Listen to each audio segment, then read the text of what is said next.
For those that think they can't move on and recover, there is life after infidelity. Hello there, I've been lurking on Reddit for a time now, reading tales of betrayal via adultery and seeing so many scenarios that reminded me of my previous anguish.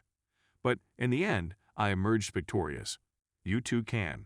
This is my first post, so please bear with me if I don't get everything right. Here is the meat of it. I mentioned this to another commenter months ago. I definitely should have turned this into a post, but I wasn't sure whether I was ready. Sorry for the length. I used to be great friends with this girl. C is her first initial. We have known one other since we were children.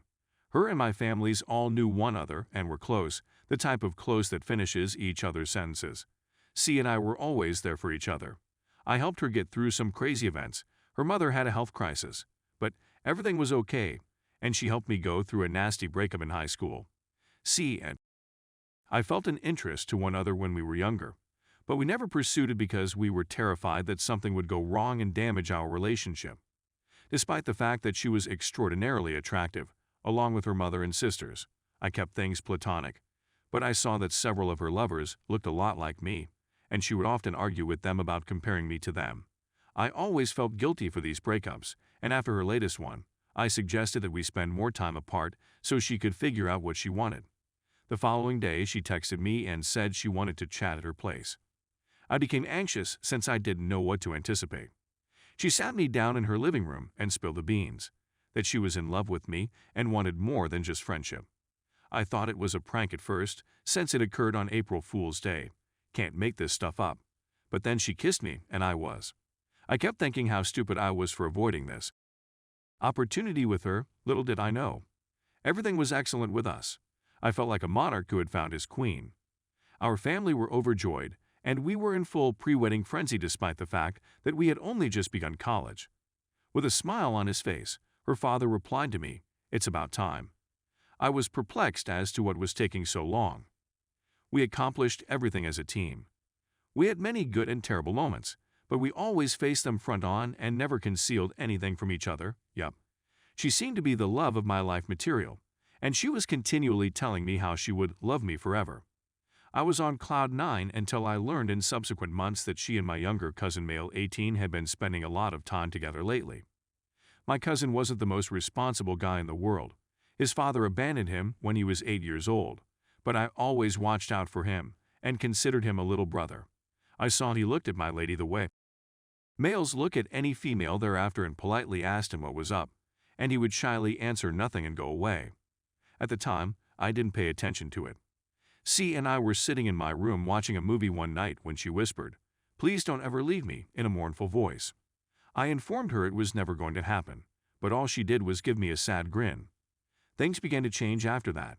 She got aloof and continued to withdraw from me. Even when we had, as much as we enjoyed it, it seemed to become a ritual to make me happy rather than to keep us happy. This lasted around 5 months. She was back to normal by Valentine's Day. All love, joy, and undivided attention. I'd even saved up enough money to buy her a diamond necklace. It had been a pleasant day, which made what transpired all the more painful. I had planned to propose to her that night, but I had neglected to get the ring from my hostel. After I sent her off, I returned to my vehicle and checked to see whether it was still there before driving away to my dorm, and it was, so I slipped it beneath the seat. I was about to walk back in to surprise her when I saw my cousin drive by and park right in front of her home. He didn't notice me since my automobile was in the shadows, but then he walked to the door, she opened it, and they started conversing. He continued to attempt to kiss her, and she politely declined, but soon they were in full make-out mode. She grabbed his hand in hers and led him inside, not even bothering to close the door completely. I was furious. I really began breathing heavily and quickly, as if I was about to pass out. I couldn't believe what I had just seen. My heart was urging me to pause before doing something stupid, but my head was encouraging me to keep going. I exited and rushed to the door, softly entering the home. I walked in and immediately heard her in the living room, moaning madly and him groaning. I was seeing red, but I kept my cool. I pulled out my phone, set record, and discreetly strolled to a corner of the living room, where I saw something I will never forget. Her jumping about on him like a banshee. I called out to her once I had enough evidence, and they both freaked out. She hopped off him, and they simply stared at me stunned. Then she burst into tears, exclaiming, "I can explain, Please don't hate us." My cousin was pale because he knew I could easily beat him to death. However, I did not remain. I showed her the ring and informed her, "You threw this away," before leaving. I collected what I needed and simply went, while they rushed after me, changing their clothing and attempting to BS their way out of being caught. Then there was the bizarre text. "I'm sorry, but please speak to me. It's not what you think it is. You're not familiar with his backstory. It only occurred once. He was being a nice buddy. He was assisting me. And I couldn't tell you. Don't shatter us. We'll be okay. You're being childish and immature." It didn't even last long. Is my personal fave. Finally, she attempted to shift the responsibility onto me when I didn't reply, but that all fell apart when I exposed her. And the aftermath was a nuclear disaster. Her sisters, save for the youngest, attempted to blame me for everything and manipulate me into accepting her back, but I refused. Then they informed me that it had been going on for 5 months. It was at this time that I observed them approaching closer. She essentially continued to sleep with both of us, with no protection from him. I knew right then and there that I was done with her. They were hardly dressed when I caught them, her wearing just her bra and him wearing only his socks. It was like witnessing porn in real time, with me as a reluctant participant. I thought only I could get her thrilled like that with the noises and things she did with him at the time. She stated she has always admired my figure, and I do a lot of exercise, but watching her bouncing on his skinny made me feel awkward for a while. There was no reconciliation in that place. As I drove away from them, all I could think was, what did I do wrong? I gave her everything and was rewarded with her scheming. She was on birth control while we were dating. Except for one occasion, I typically finished my sentences. I'm happy I did because my jerk cousin went raw on her and most likely completed inside her. I never screamed at her. She was never abused or disregarded. If she was content, I was content knowing she was content. We had known one another our whole lives, and I had mistakenly assumed she was the one. We once went to the mall for a tarot card reading, and the woman there informed me that a great love would find me. I informed her that she had previously done so in reference to see she did, however, give my daughter a strange look. That should have been one of the warning signs. There isn't a day that goes by that I'm not pleased I caught her. I would have married her if I had known what type of person she was. As I already said, the aftermath was apocalyptic. Her parents continued calling my phone after I nuked them both, asking to know what happened, and stating C was inconsolable. She created as a result. I essentially told them what had transpired. Her mother collapsed on the floor, and her father continued to apologize to me, claiming I didn't deserve this. Many friendships were shattered on both sides of our families as a result of this. Her 2 sisters, the youngest, didn't know the full story at the time, as well as our circle of friends, kept bombarding my phone with texts saying I needed to talk to her, and the oldest wanted me to take her back, even coming up with some nonsense excuse about a mental defect she just happened to have, as if I should be the one to brush her infidelity under the rug. She took the choice to be unfaithful to me. Then they informed me everything that had occurred and when it happened. During those 5 months, she would tell me that she was working extra hours and that her coworkers would cover for her, and how tense he became when he saw me when I went to meet him and my aunt. I was a trusting idiot who always saw the best in people and was burnt as a result. She started phoning me all the time. Her voicemails constantly sounded exhausted and strained from her sobbing and telling me that I shouldn't do this.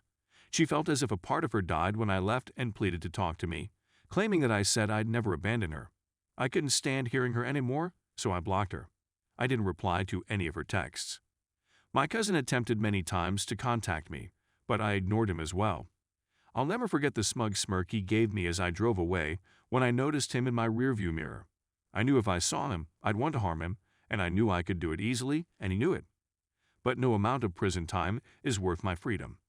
My aunt told me that he felt terrible, which he didn't, and that he did what he did because he wanted to know what it was like to be me. After that, I was done. I avoided both of them, walked away, and never looked back. At the time, I was 22, she was 20, and he was 18. The first year was difficult. I'd never been cheated on before, and it screwed with my brain. But I had lots of pals who were willing to assist me, and my parents were a fantastic support system. My friends really took me on a vacation to France to help me clear my brain. It was the nicest thing that had happened to me. Seeing the Eiffel Tower, eating some madeleines, and learning some French all contributed to my increased confidence. and getting to draw some naked French beauties gave me an added push. Now I'm a 27-year-old graphic designer earning decent money and having a fantastic time. I went on a few dates, but nothing serious. Then, a few months ago, one of the individuals I least expected to hear from contacted me. C's eldest sister. She said she had my new phone number from my parents and wanted to contact me. I'd always been friendly with her, so we began messaging and keeping up. She and I had a great chemistry. It was fresh and thrilling for her. She was a cute, slender youngster with braces the last time I saw her. But when she showed me a picture of herself right now, my mouth fell. She was out of this world beautiful. Her family's women were always stunning, but adolescence took its toll on her. We recently met, and she embraced me so tightly that I couldn't bear to let her go. We began to spend a lot of time together, and she told me a little bit about what occurred after I left.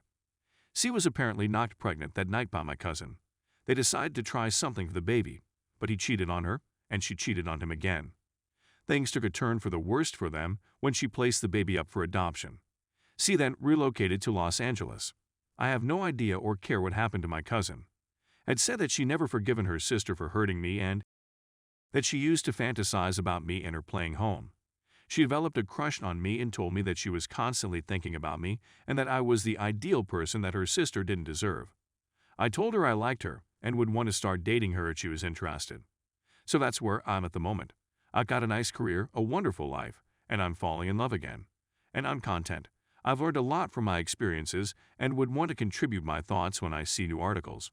To demonstrate that there is life after infidelity. To remind individuals that it is never too late to begin over.